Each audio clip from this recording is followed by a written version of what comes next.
দলের পক্ষ থেকে আবার নির্দেশনা দেওয়া হয়েছে লোকাল গভর্নমেন্ট ইলেকশনের জন্য প্রিপারেশন নেওয়ার জন্য। এবার আপনারা কিছু আসনে দেন নাই নির্বাচন, জামাতের সাথে বা জোটে গিয়েছেন। ভবিষ্যৎ পরিকল্পনা কি আপনারা কি 300 আসনের জন্য বোঝাবেন, নাকি এভাবেই কারোর সাথে হাত ধরে? আমরা পূর্ণ প্রস্তুতি নিচ্ছি। এখন আপাতত আমরা স্থানীয় সরকার নির্বাচন এবং সংগঠন শক্তিশালীকরণের প্রস্তুতি নিচ্ছি। সামনের ভবিষ্যতে আমরা পূর্ণ প্রস্তুতি নিচ্ছি। আচ্ছা, ঢাকার 10 থেকে আপনার গুঞ্জন ছিল, কিন্তু আপনি আসেন নাই, এখন কি পরিকল্পনা?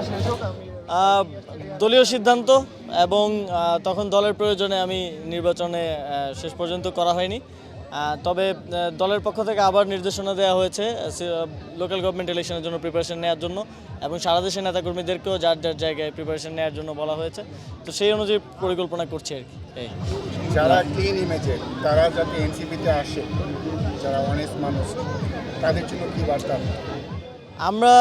আমরা দেখেছি যে অনেকেই এনসিপির সাথে যুক্ত হতে চায়, এনসিপির রাজনীতি করতে আগ্রহী, কিন্তু আমরাই অনেকের কাছে পৌঁছাতে পারিনি, আমাদের সীমাবদ্ধতা এটা।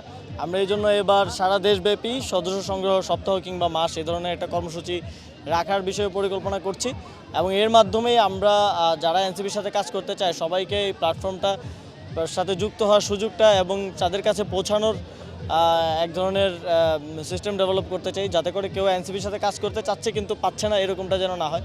আমি যতবারই বিভিন্ন ওয়ার্ডে গিয়েছি বিগত রমজান মাসে ইফতার করতে বিভিন্ন থানায় গিয়েছি ঢাকায়, আমি দেখেছি যে অনেকেই এনসিপির সাথে কাজ করতে আগ্রহী, দীর্ঘদিন ধরে চেষ্টা করছেন, খুঁজছেন, কিন্তু আসলে ওইভাবে পাচ্ছেন না, যেহেতু আমরা এখনও রুট পর্যায়ে ওইভাবে যেতে পারিনি।